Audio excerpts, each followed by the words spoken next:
بشفاعة رسول الله صلى الله عليه وسلم بكرامة سلطان الأولياء سيدنا الشيخ عبد القادر الجيلاني رضي الله عنه. لا هذه نية وعليك السؤال نسألك الإجابة. الفاتحة. أعوذ بالله من الشيطان الرجيم بسم الله الرحمن الرحيم. الحمد لله رب العالمين الرحمن الرحيم مالك يوم الدين. إياك نعبد وإياك نستعين اهدنا الصراط المستقيم صراط الذين أنعمت عليهم غير المغضوب عليهم. بسم الله الرحمن الرحيم. الحمد لله الذي أرسل سيدنا محمد صلى الله عليه وسلم بكلمة الشريعة وخلص الدين وحال جدار رسالته بالخوارج وأيده بكم أصحاب المهتدين وخص من شاء من أسماء الملة برقي لا أوت المعارف والحقائق أوضى إليهم ببغر موائب الدنيا تضرب الضائف وشر الرقائق فأزودت الأمة وقدتها إلى العزيز العليم سالكين بذل تعالى من سبيل الرشاد على الصراط المستقيم وعلى الله عليه وعلى زكاة وصلاة وقال الابتداء بهدى والابتداء بأثر من الغبة عن عارف جد البهم وأنصر مناقبهم مع ثلاث ملوايا وثلاث فضائل فكانت من الخلود إلى الهداية. أما بعد فيقول تقرأ إلى الفضل الكريم جعفر بن الحسن بن عبد الكريم الرزنجي هذه النقطة من أحوال القطب الرباني والغوث السمداني سلطان الأولياء العارفين وإمام العلماء سالكين إلى بر الحركات والغريبين سيد الشريف والسند في حارس النسب المقام العالى والناذر الرحيم سيد الشيخ عبد القادر الجيلاني رضي الله عنه. الفاتحة.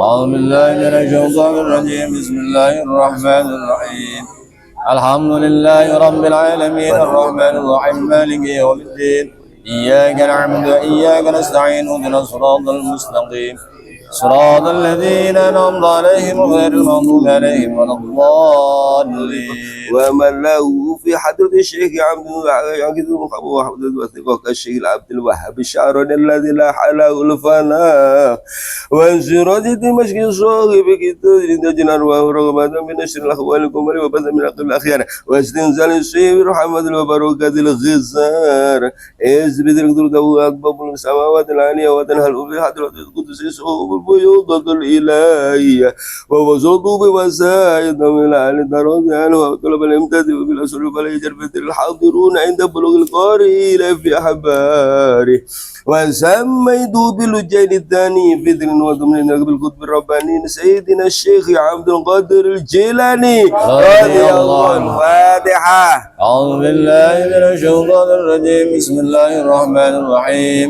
الحمد لله رب العالمين الرحمن الرحيم مالك يوم الدين إياك نعبد وإياك نستعين اهدنا الصراط المستقيم صراط الذين أنعمت عليهم غير المغضوب عليهم ولا الضالين.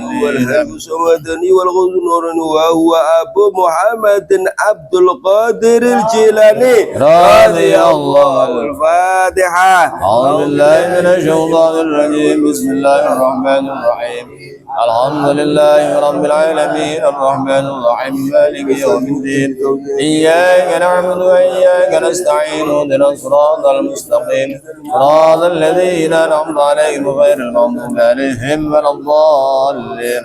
فاطمة الزهراء البتول بنت سيدنا محمد صلى الله عليه وسلم الرسول سبحان علم سجدها نور ومن فوق سبحانه متناسب له بجد لا تمن ملائكة السماء سجدا ناسب كتاب الله فخرج في مذهب من يرم جهودا. بسم الله الرحمن الرحيم يا ربنا بالهيكل النوراني البازي عبد القادر الجيلاني أسلك بنا نهج الهداية وامنا من شر كل معاند أو جاني بأبي أبد الله فرج كربنا وانت حوائج عبدك الولاني وبجنك تزدر يا إلهي أغنني واجعلني في بحر المحبة فاني بالقلب عبد الله داوي علتي وبيحيى أحيي القلب بالعرفان وبمحمد وأبي داود أنزني ثوب الباء والبهد في الأزمان بأبي عبد الله أصل شأننا وديننا فهو من النقصان والطف بنا بكل ما قدرته بالجود موسى جد بخير جناني والمهد عبد الله الإحسان ما باركني ثم اكسني بمعاني بالأنوار الحسن المزان نورا عقلي ولا تقدرني للأكوان وبي أول كل كتب باير سبت النبي المصطفى العدناني حسن الزكي بن الإمام المرتضى عم الغائد الندى الهتاني يسر لنا كل الأمور وابنا من كل هم أو بلاء أو آني اللهم انصرنا بحد الرضوان عليه وامدنا بأسرار التي أودعتها لديه.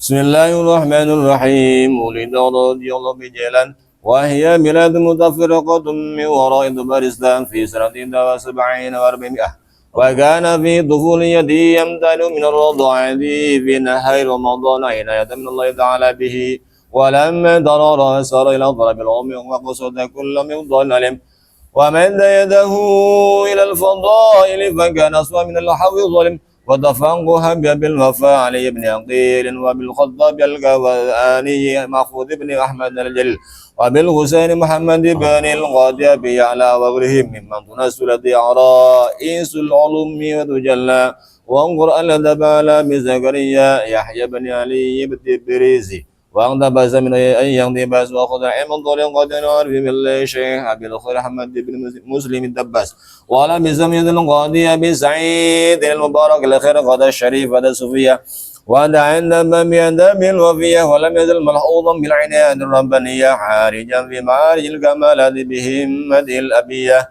آخذا نفسه بالجد مشمرا عن سعيد الاجتهاد نابذا لمعروف الإسعاف والإسعاد حتى أنه ما كذا 25 سنة سيرا في صحراء العراق وخرابات لا يعرف الناس ولا يعرفونه فيعدلونه عن أمره ويصرفونه وقاس في بداية أمره الأخبار فما ترك حولا إلا ركب وقفر منه الكبر وكان لباس جبة صوف وعلى رأسه خريقة يمشي حافيا في الشوك والوقت إعادة من جدانه نالا يمشي فيها ويقتاد ثمر الأشجار وقمامة البغل ترمى وورق الحشيش من شاد النهر ولا ينام غالبا ولا يشرب الماء وباقي مدة لم يأكل فيها طعاما فلقيه إنسان فأعطاه سرة دار ما إكراما فأخذ ببعد خبزا سمينا وخبيصا وجلس ليأكل وإذا برقعة مكتوب فيها إنما جعلت الشهوات للضعفاء عبادي ليستعينوا به على الضعف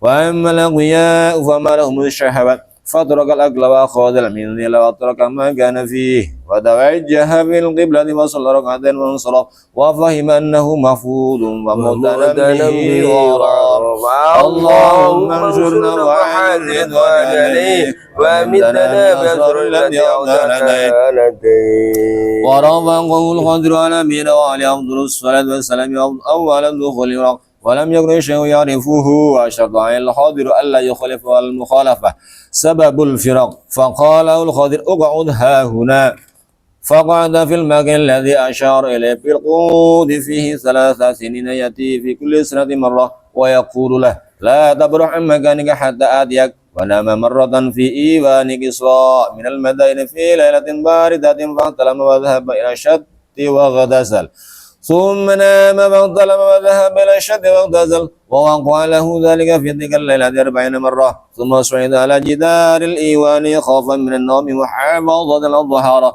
وكان كلما أحدث توضأ ثم صلى ركعتين ولا يجلس على حدث قط ولم يزل اجتهاد دبه حتى طرقه من الله الحال وآن أوان الوصال وبدت له أنوار الجمل وخرج على وجه الوجيه لا يعي غير ما هو فيه ويتظاهر بالتخرص والجنون حتى حمل إلى المرة الثانية مرات إلى أن اشتهر أمره وأفاق على عصره علما وعملا وسودا ومعرفة ورياسة وقبولا وطرصد وسار ذكره وسير الشمس وهو كأنه وجد ما له مئات فقيه من علماء بغداد وجمع كل واحد منهم عدة مسائل وجاءوا إليه ليمتحنوا فلما استقروا أدرك الشيخ فظهرت من صدره بارقة من نور فمرت على صدور مئات فقيه فمحت ما في قلوبهم وبهدوا وأضربوا وصاحوا صيحة واحدة ومزقوا ثيابهم وكشفوا رؤوسهم ثم صعد الشيخ على الكرسي وأجاب عن جميع مسائلهم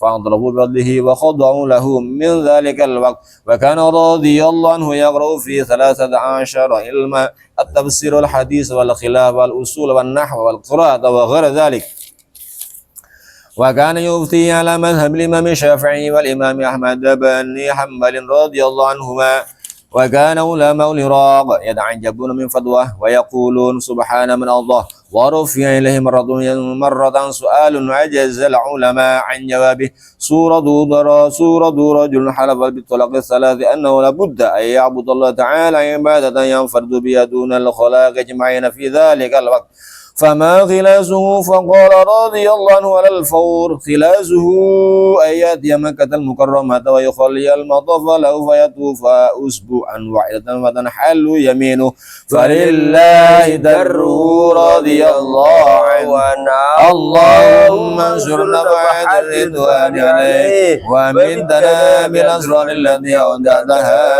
عليه وكان يلبس لباس العلماء ويتجلس ويركب البغلة ترفع الغاشية بين يديه ويتكلم جلسا على كرسي عال وكان في كلامه سرعة وجهر وربما خاضع في الهواء على رؤوس الأشهاد ثم يرجع إلى الكرسي وكان وقته كله معمورا بالدعاء قال خادم وشباب عبد الله محمد بن عبد الفتاح العربي خدمت الشيخ عبد القادر رضي الله عنه الفاتحة أعوذ بالله من الشيطان الرجيم بسم الله الرحمن الرحيم الحمد لله رب العالمين الرحمن الرحيم إياك نعبد وإياك نستعين دخل الرد ولا يملك على لا يفتحها ولا يقضيها إلا عند العلم ولقد أتاه الخليفة مرارا بالليل ويقصد الاجتماع به فلا يقدر على ذلك وانقل ابن أبي الفتح بت ليلة عنده فرأيته يصلي أول الليل يسيرا ثم يذكر الله تعالى إلى أيام الثلث الأول من الليل ثم يقول المحيط الرب الشهيد الحسيب الفعال الخلاق الخالق البارئ المصور 9 ألفات ويرتفع في الهواء إلى أن يغيب عن بصري ثم يصلي قائما على قدميه يتلو القرآن إلى أن يذهب الثلث الثاني وكان يطيل سجوده جدا ثم يجلس متوجها مراقبا إلى طلوع الفجر ثم يأخذ في الابتهال والدعاء والتذلل ويغشى نور يكاد يغضب الأبصار إلى أن يغيب فيه عن النظر قال وكنت أسمع عنده سلام عليكم سلام عليكم وهو يرد السلام إلى أن يخرج لصلاة الفجر وكان رضي الله عنه يقول لا ينبغي لفقير أن يتصدى ويتصدر الإرشاد الناس إلا أن أعطاه الله العلم العلماء وسياسة الملوك وحكمة الحكماء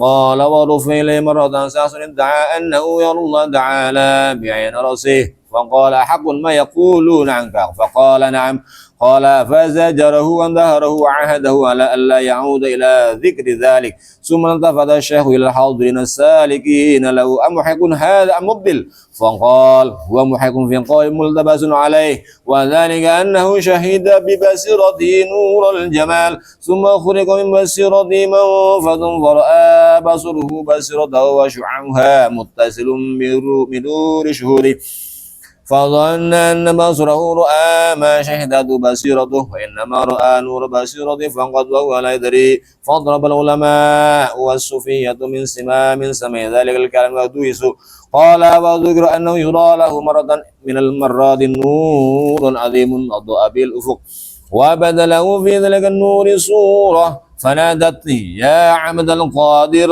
رضي الله عنه. الفاتحة. أعوذ بالله من الشيطان الرجيم.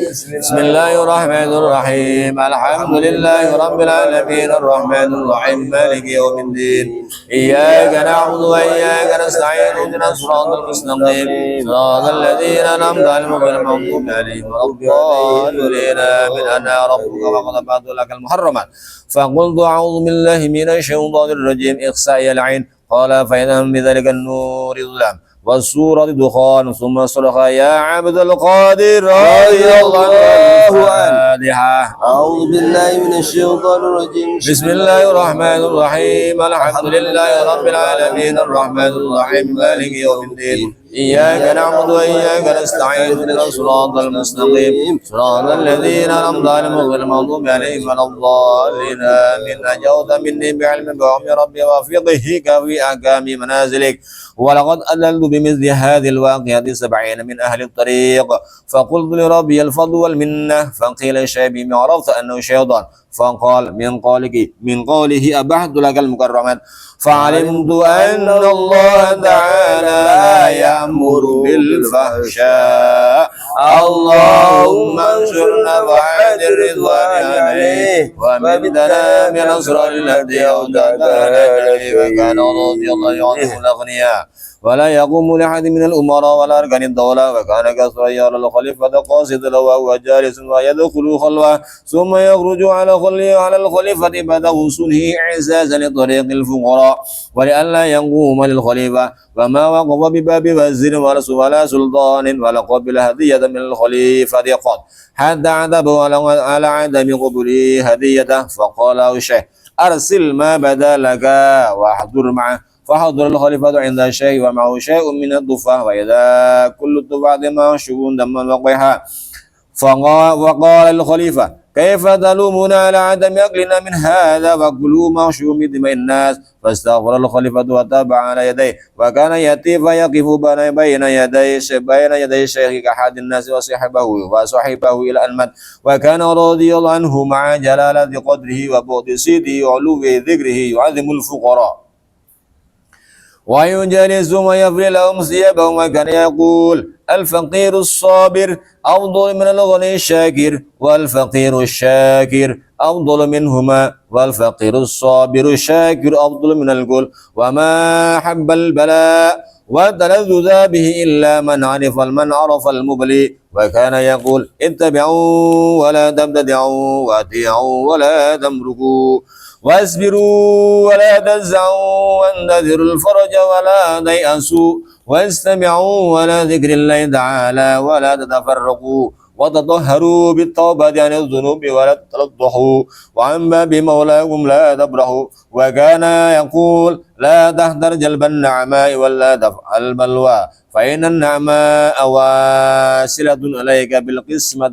استجلبتها أم لا والبلوى حالة بك وإن كرهتها فسلم لله في كل ما يفعل ما يشاء فإن جاءتك النعماء فاستغل بالذكر والشكر وإن جاءتك البلوى فاشتغل بالصبر والموافقة وإن كنت على من ذلك فالرضا والتلذذ واعلموا أن البلية لم تأت المؤمن لتهلكه وإنما تدعو لتختبره وكان يقول لا يسلو لمجلس الحق تعالى إلا المطهرون من رجس اللات ولا يفضح إلا لمن خلع عن الدعاء والهوسات ولما كان الغالب على الناس عدم التطهر ابتلاهم الله تعالى بالأمراض كفارة وطهورا ليسلكوا لمجالسته وقربه شعروا بذلك أو لم يشعروا وكان يقول إياكم أن تحبوا أحدا أو تكرهوه إلا بعد عرض أفعاله عن الكتاب والسنة كي لا تحبوه بالهوى تبغضوه بالهوى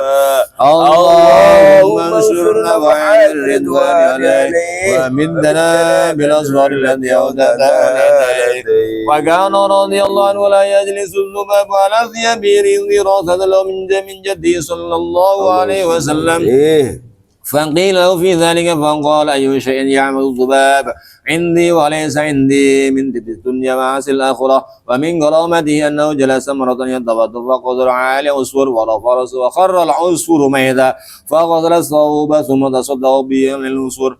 قال إن كان علينا إثم فهو كفارته. ومن كرامته أيضا أن امرأة أتت بولدها لذو شفقة إلى صحبة الشيخ عبد القادر رضي الله عنه. الفاتحة.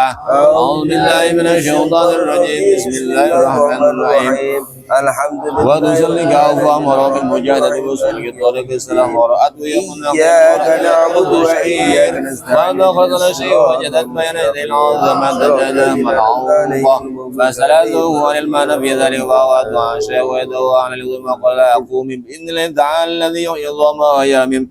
فقامت الدجاجة سوية وصاحت لا إله إلا الله لا إله إلا الله محمد رسول الله. شيخ عبد القادر ولي الله لا إله إلا الله لا إله إلا الله محمد رسول الله. شيخ عبد القادر ولي الله لا إله إلا الله لا إله إلا الله محمد رسول الله. شيخ عبد القادر ولي الله رضي الله عنه. الفاتحة. أعوذ بالله من الشيطان الرجيم. بسم الله الرحمن الرحيم. الحمد لله رب العالمين الرحمن الرحيم مالك يوم الدين إياك نعبد وإياك نستعين فقال يا رب الرسول فوقد الذين أنعمت عليهم فنزل الكرسي وخذ بيده والأخرى عليه وقال بسم الله الرحمن الرحيم. حي الضر سوية بإذن الله تعالى والناس يشهدون ذلك. ومن كرامته أن أبا عمر عثمان الصرفي وأبا محمد عبد الحق الحرمي رحمه الله تعالى قال كنا بين يدي الشيخ بمدرسته يوم الأحد الثالث صفر سنة 55 وتواضع الشيخ على قبقبه وصلى ركعتين فلما سلم صرحة عظيمة ورمى بباردة قبقبه في الهواء فغابت عن بصرنا ثم فعل ثانية كذلك بالأخرى ثم جلس فلم يتجاسر أحد على سؤاله ثم قادما قافلة من بلاد العجم بعد 23 يوما فقالوا إن معنا لشيء نظرا فاستأذناه فقال خذوا منهم فأعطينا شيئا من ذهب وثيابا من حرير وغزل والقبقاب بعينه فسألناهم عن المعنى في ذلك فقالوا بينما نحن سائرون يوم الحديث الثالث الصفر إذا خرجت علينا عرب له مقدما فانذهبوا أموالنا ونزلنا على شفير الوادي فقلنا له ذكرنا الشيخ عبد القادر رضي الله عنه. أعوذ بالله من فجعلنا له شيئا من أموالنا سلمنا فما هو إلا أن ذكرنا فجعلنا له شيئا من ذنبنا انظر صرحتين عظيمتين ملأت الوادي ورأيناهم مذعورين وظننا قد جاءهم مثلهم يأخذون فجاءنا بعضهم قال تعالوا إلينا وخذوا أموالكم وانظروا ما قد دهمنا فأتوا بنا إلى مقدميهم فوجدناهما ميتين وعند كل منهما فردة قاب ممتلئ بماء وردوا علينا ما أخذوا وقالوا لنا إن لهذا الأمر نبأ عظيما. ومن كرامته أنه جاء رجل من أصفهان له مولاة نصر وقد أعين المعزمين فقال الشيخ هذا مالد من وادي سرنديب واسمه خالص فإذا سئلت فقل في أذني يا خالص عبد القادر رضي الله عنه. أعوذ بالله من الشيطان المقيم بغداد يقول لك لا تعود عليك فذهب الرجل وغاب 20 سنة ثم قدم فلا وإياك فعل ما قال شاعر ولم يعد فلم يعد الصارع إليها إلى الآن. وقال بعض رؤساء التعذيب مكثت ببغداد 40 سنة في حياة الشيخ عبد القادر رضي الله عنه. الفاتحة. ولا يقول يصوم ولا على أحد. فلما مات وقع الله من الشيخ جلانا نظر إلى زيارته قدس الله سره. فلما دخلوا عليه رأوا الإبريق موجها إلى خريجة القبلة والخادم واقف بين يديه، ونظر بعضهم إلى بعض كالمجرين عليه بسبب توجه الإبريق لغير جهة القبلة وقيام الخادم بين يديه. فبعد شيخ كتابا من يده ونظر إليهم نظرة إلى الخادم أخرى، وقام يده ونظر إلى الإبريق نظرة أخرى، فدار وطاف الإبريق وحده إلى القبلة. فمن غرامته أن أبا المظفر حسن بن تميم البغدادي التاجر جاء إلى الشيخ أحمد بن مسلم بن دربة الدباس رحمه الله تعالى في سنة 21 و500، وقال له: يا سيدي قد جهزت لي قافلة إلى الشام فيها بضعة من 700 دينار. فقال: إن صبرت في هذه السنة قتلت وأخذ مالك. وأخرج من عنده مغموما، فوجد في الطريق الشيخ عبد القادر رضي الله عنه. الفاتحة. أعوذ بالله من الشيطان. وهو شاب يومئذ فكله ما قال له شيخ محمد، فقال له: سافر تذهب سالما وترجيه غانما والضمان علي في ذلك. فسافر الشام باع عنده ب1000 دينار، ودخل اليمن إلى السقاية على بال قضاء حاجة الإنسان، ووضع 1000 دينار على رف من السقاية، وخرج وتركها ناسيا، وآتى إلى منزله فألقي عليه النعاس فنام، ورأى في منامه كأنه في قفرة قد خرجت عليها العرب وانذهبوها وقتلوا من فيها، وانتهاه عدو وضربه بحربة فقتله، فانتبه فزع ووجد أثر الدم في عنقه وأحس بالألم، وذكر الألف فقام مسيا إلى السقاية فوجدها في مكان سليم، وراجع إلى بغداد. فلما دخل قال في نفسه: إن بدأت بالشيخ حماد فهو الحسن والشيخ عبد القادر رضي الله عنه. الفاتحة. أعوذ بالله من الشيطان الرجيم. بسم الله الرحمن الرحيم. الحمد لله رب العالمين الرحمن الرحيم مالك يوم الدين. إياك نعبد وإياك نستعين اهدنا الصراط المستقيم صراط الذين أنعمت عليهم غير المغضوب عليهم ولا الضالين. فهو الذي صح كلامه. فلقي الشيخ محمد في أثناء ترديد الخاطر في السوق سلطان، فقال له: يا أبا المظفر، ابدأ بعبد القادر رضي الله عنه. الفاتحة. أعوذ بالله من الشيطان الرجيم. بسم الله الرحمن الرحيم. الحمد لله رب العالمين الرحمن الرحيم مالك يوم الدين. إياك نعبد وإياك نستعين اهدنا الصراط المستقيم صراط الذين أنعمت عليهم غير المغضوب عليهم ولا الضالين. فإنه معبود وقد سأل الله تعالى ولقد سأل الله فيك 17 مرات حتى يجعل ما قدر عليك من القتل يقضى منامه، ومن الفقر يانا النسيان، وجاء إلى الشيخ عبد القادر رضي الله عنه. الفاتحة. أعوذ بالله من الشيطان الرجيم. بسم الله الرحمن الرحيم. فقال وابتدأ فقال الشيخ محمد: إنني سأقول فيك إياك نعبد وعز المعبود لو سألت الله تعالى فيك 17 مرة إلى تمام 70 مرة حتى كان ما ذكر. ومن كرامة أيضا الشيخ علي الهادي والشريف وعبد الله بن محمد وعبد الله بن محمد أبا الغنائم الغساني رحمهم الله تعالى دخل دار الشيخ قدس سره، فوجد إنسانا شابا ملقا لا قفاه، وقال للشيخ علي الهادي راضيا: يا سيدي اسمع لي عند الشيخ.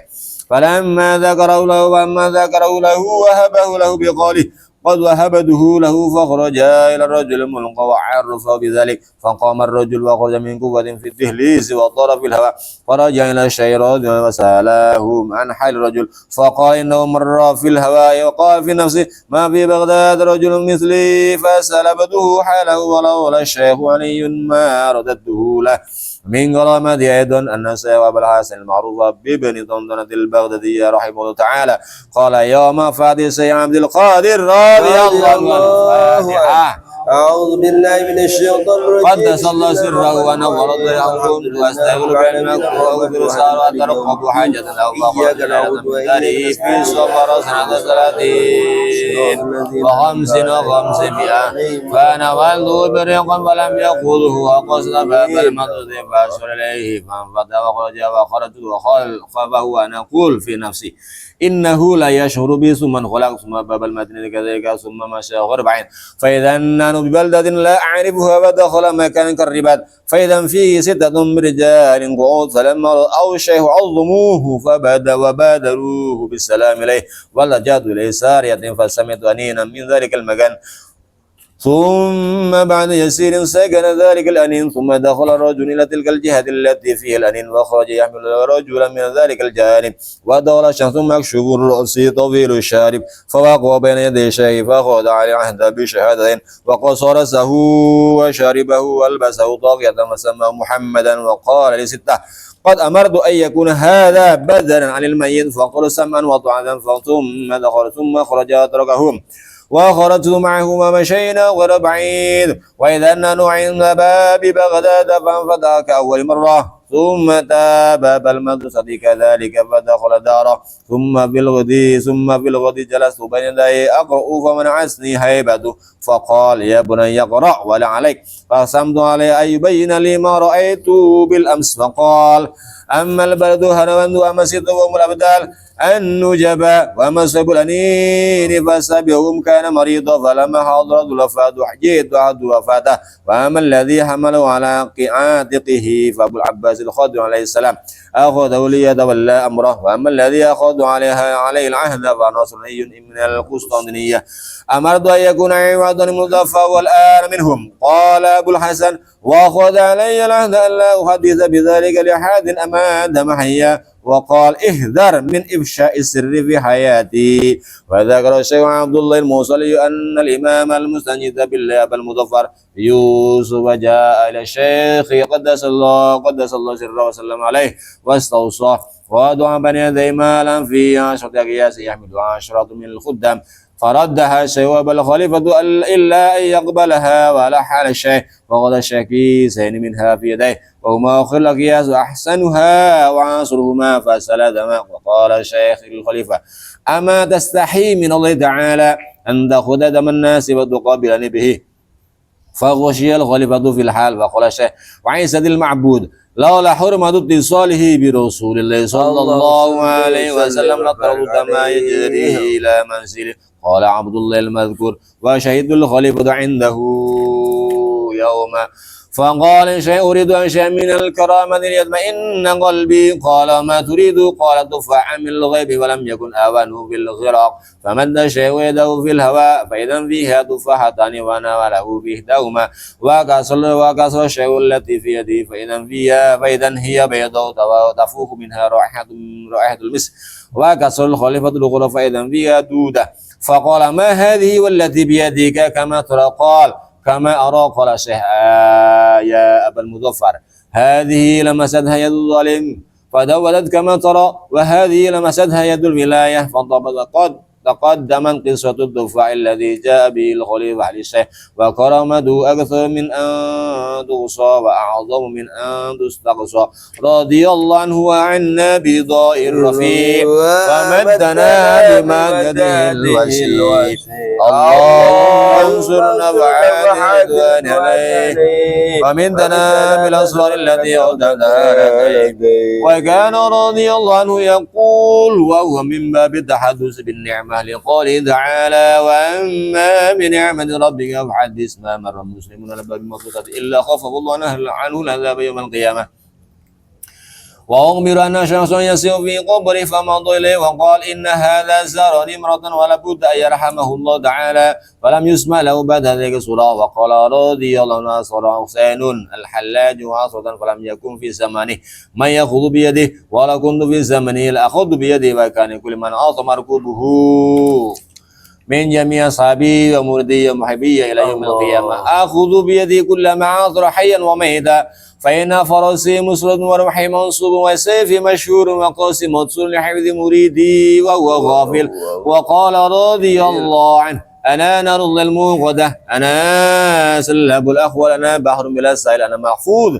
أنا الملحوظ، يا سوام يا قوام يا أهل الجبال دكت جبالكم، يا للصوامع هدم الصوامكم، أقبلوا إلى أمر من أمور الله، يا رجال يا أبطال يا نفال هلموا إلي وخذوا عن البحر الذي لا ساحل له، يا عزيز أنت وعد في السماء وأنا وعد في الأرض، يقال لي بين الليل والنهار 70 مرة وأنا اخترتك لنفسي، ويقال لي أيضا 70 مرة ولتصنع على عيني وعزة ربي، إن السعداء والأشقياء يعرضون علي ويوقفون لدي، وإن نور عيني في اللوح المحفوظ مقيم، أنا غائس في بار علم قديم، أنا حجة الله عليكم يوم العرض، أنا نائب رسول الله صلى الله عليه وسلم وغالبه، يقال يا عبد القادر رضي الله عنه. الفاتحة. أعوذ بالله من الشيطان الرجيم، بسم الله الرحمن الرحيم، الحمد لله رب العالمين الرحمن الرحيم مالك يوم الدين،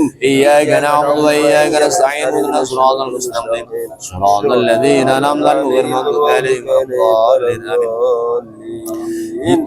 تكلم يسمع منك، قال الشيخ عبد القادر رضي الله عنه. أعوذ بالله من الشيطان الرجيم، بسم الله الرحمن الرحيم، الحمد لله رب العالمين الرحمن الرحيم مالك يوم الدين، إياك نعبد وإياك نستعين اهدنا الصراط المستقيم صراط الذين أنعمت عليهم غير المغضوب عليهم ولا الضالين آمين. والله ما شربت حتى قيل لي يا عبد القادر رضي الله عنه. الفاتحة. أعوذ بالله من الشيطان الرجيم، بسم الله الرحمن الرحيم، الحمد لله رب العالمين الرحمن الرحيم مالك يوم الدين، إياك نعبد وإياك نستعين اهدنا الصراط المستقيم صراط الذين أنعمت عليهم غير المغضوب عليهم ولا الضالين بحقي عليك الشرب وما أكلت حتى قيل لي بحقي عليك كل، ومن ذك من الردى تجئ السنة تسلم علي تخبرني بما يجري فيها، وكذا الشهر وكذا الأسبوع وكذا اليوم، وقال مرة على الكرسي إذا سألتم الله تعالى فاسألوه بي. وقف قلبي إلى حضرة النبي المصطفى محمد صلى الله عليه وسلم، ثم إلى روح جميع الإخوان من الأنبياء المرسلين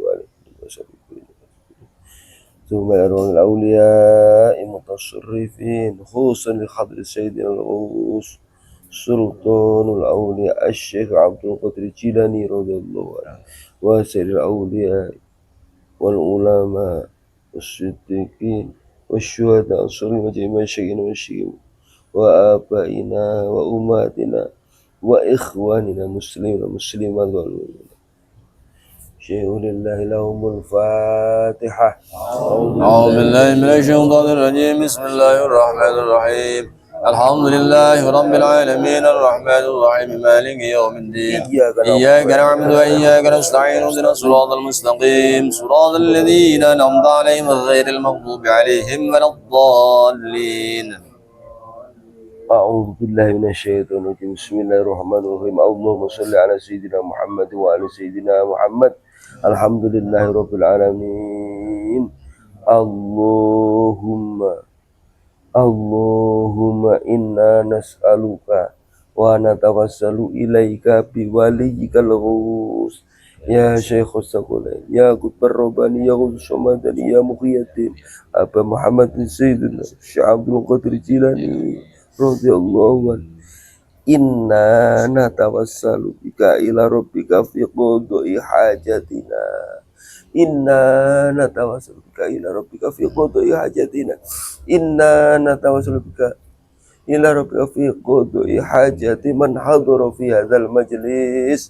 Sebutkan hajat kita masing-masing.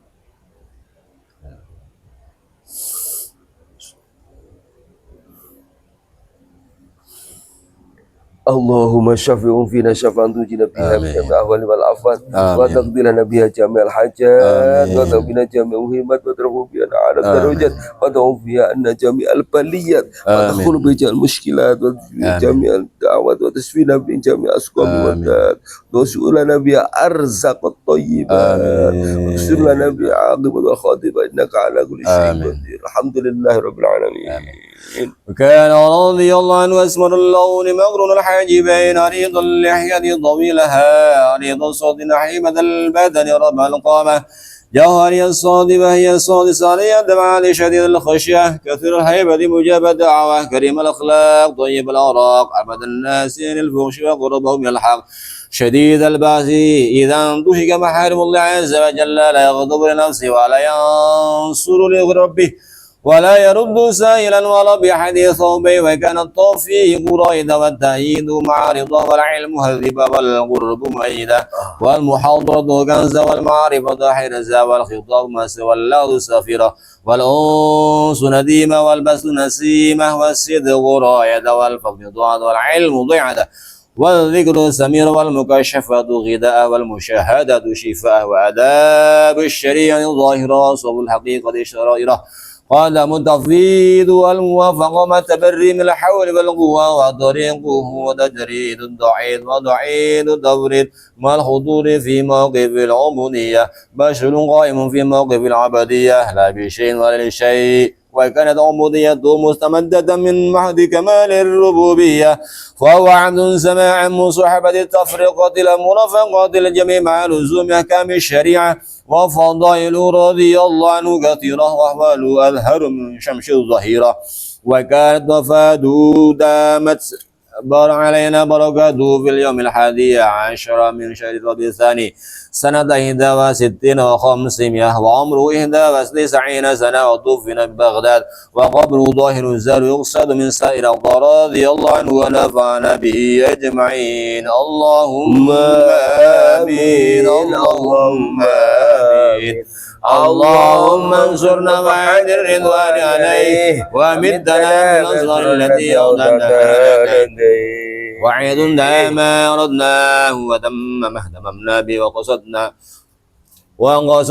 فلنرفع إلى الله تعالى كف الابتهال ونتوسل به وبنتائجه أرباب الأوذاق والأحوال فنقول بسم الله الرحمن الرحيم اللهم إنا نسألك بأفجاد العارف الأكبر والسلد الهلوى الواعز المحمد صاحب الإدلال على اللسان العندي وبسالكين على منهاج الأنوار والمضطربين من منهال معارف العذاب الأجر أن تمدنا بدي بأنفاسي وتدني لنا من ثمار غراسم يا أيد الأرواح المقدسة يا خطب يا قطب يا إمامان يا أوتاد يا بدان يا رقبا يا نجبا يا لقبا يا للغيرة يا للأخلاق يا للسلامة يا للعلم يا للبس يا للجلال والعظم يا لطيفان يا يشهد اليمين يا أهل الأنفاس يا للغيب والشهادة يا للقوة والعزم يا للهيبة والجلال يا للمن يا للمجمع يا للنفس يا للإمداد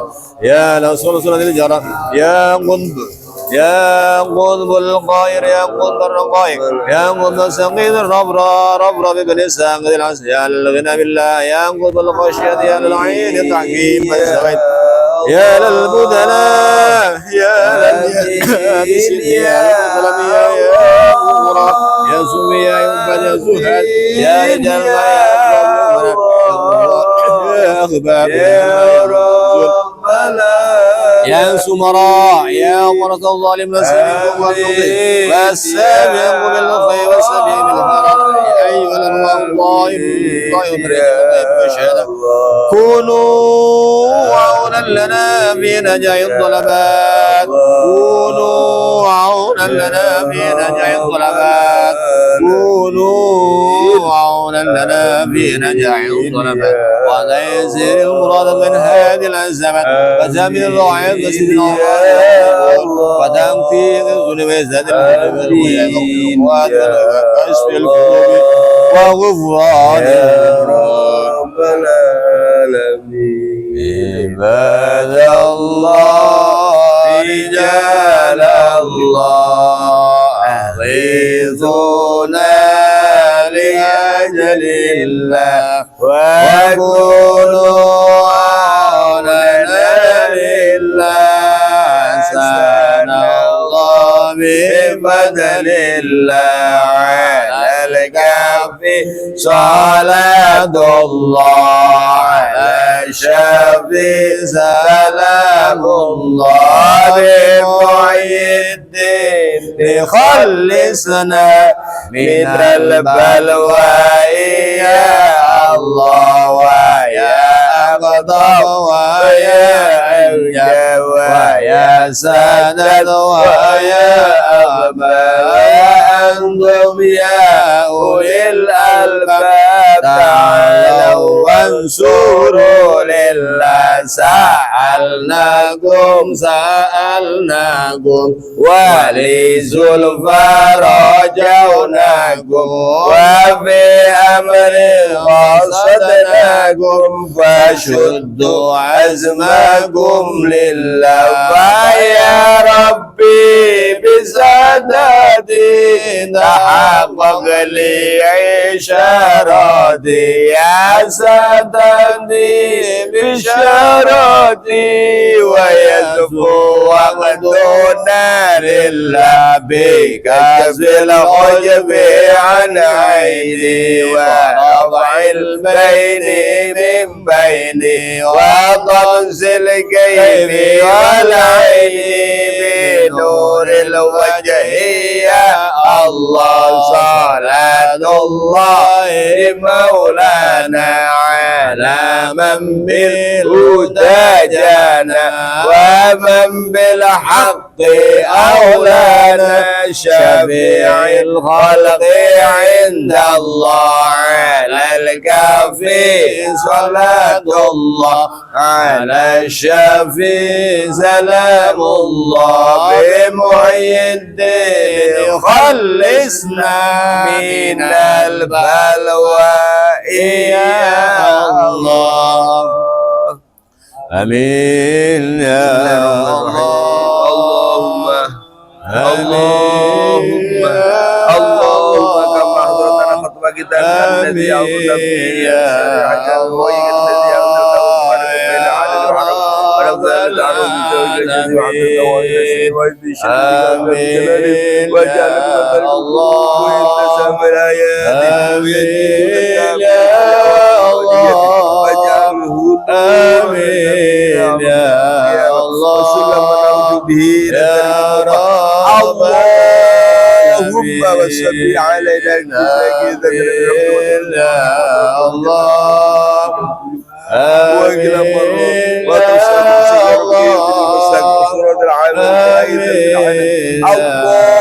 اللهم لا تقل إلى يا رب في صلواتي عليك رابعة وساجدة بين يدي إلى المسجد في بلدي ولا والمسجد على يخوف من آمين يا الله وسلم على آمين يا الله وعلى أمة الذي يا رب العالمين آمين يا الله آمين يا الله آمين يا الله يا رب العالمين الفاتحة. أعوذ بالله من الشيطان الرجيم بسم الله الرحمن الرحيم الحمد لله رب العالمين الرحمن الرحيم مالك يوم الدين إياك نعبد وإياك نستعين اهدنا الصراط المستقيم صراط الذين أنعمت عليهم غير المغضوب عليهم ولا الضالين آمين. يا أرحم الراحمين يا أرحم الراحمين يا أرحم الراحمين فرج على المظلمين يا رب يا ربنا يا رحيم أنت الجواد العليم وأنت نعم المعين يا أرحم الراحمين يا أرحم الراحمين يا أرحم الراحمين فرج على المسلمين وليس نرجو سواك فدرك إلهي درى قبل الفناء والهلاك يا عم دنيا ودين يا أرحم الراحمين يا أرحم الراحمين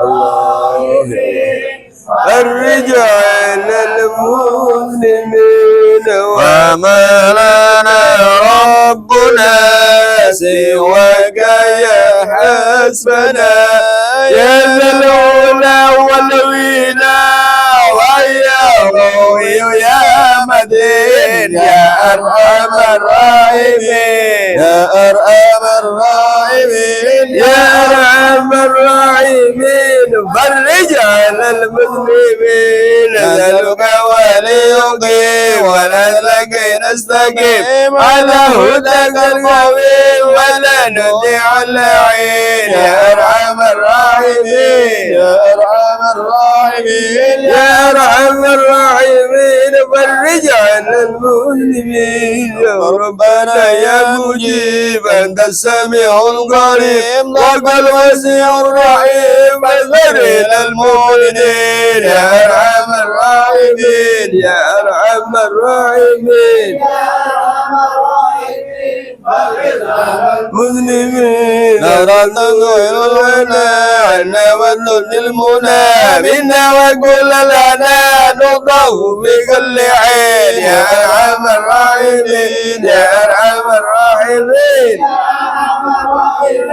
بالرجال المسلمين أسباب الوضوء ليقيم الوضوء فينا ويرمي الحسود ويدفع الظالمين يا أرحم الراحمين يا أرحم الراحمين يا أرحم الراحمين بالرجال المسلمين يزيل المنكر يقيم للصلاة يأمر بالصالحات محب للصالحين يا أرحم الراحمين يا أرحم الراحمين يا أرحم الراحمين بالرجال المسلمين يزيل كل الأرام يأر كل الطغام يزيل من الأنام ويوين الغائبين يا أرحم الراحمين يا أرحم الراحمين يا أرحم الراحمين بالرجال المسلمين رب اسقنا وسام رب مبارك دوام ينزل بكل عام ولمن السنين يا أرحم الراحمين يا أرحم الراحمين يا أرحم الراحمين بالرجال المسلمين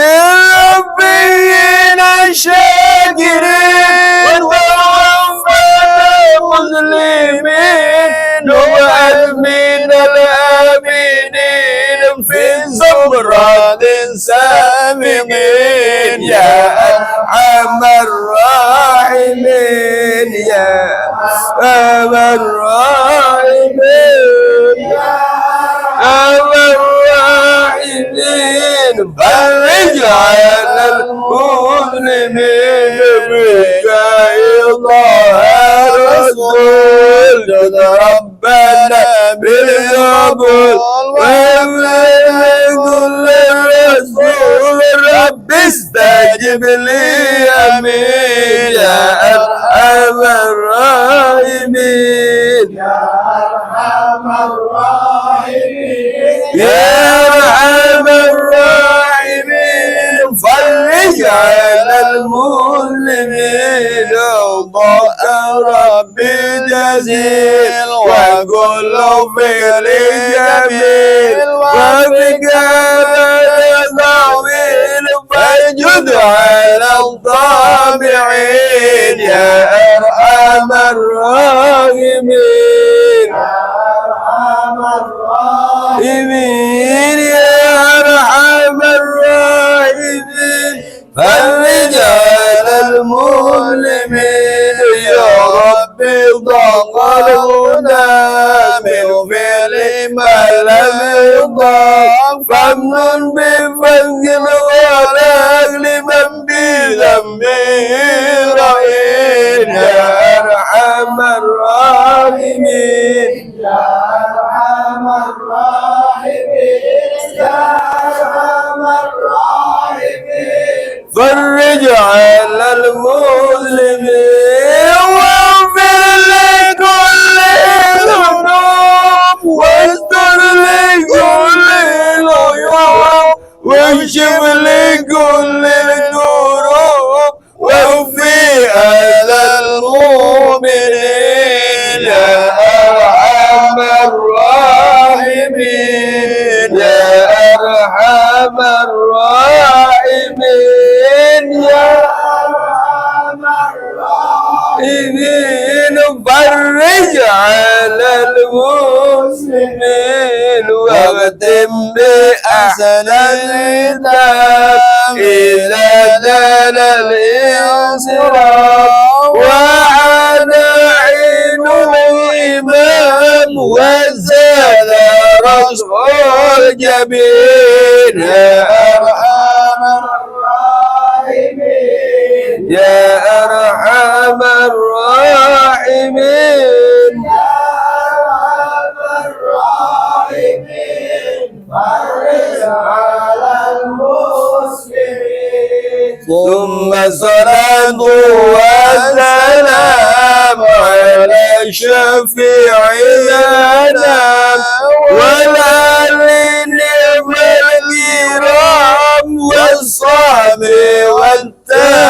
والتابعين يا أرحم الراحمين يا أرحم الراحمين يا أرحم الراحمين فرج على المسلمين Taqabbalallahu minkum.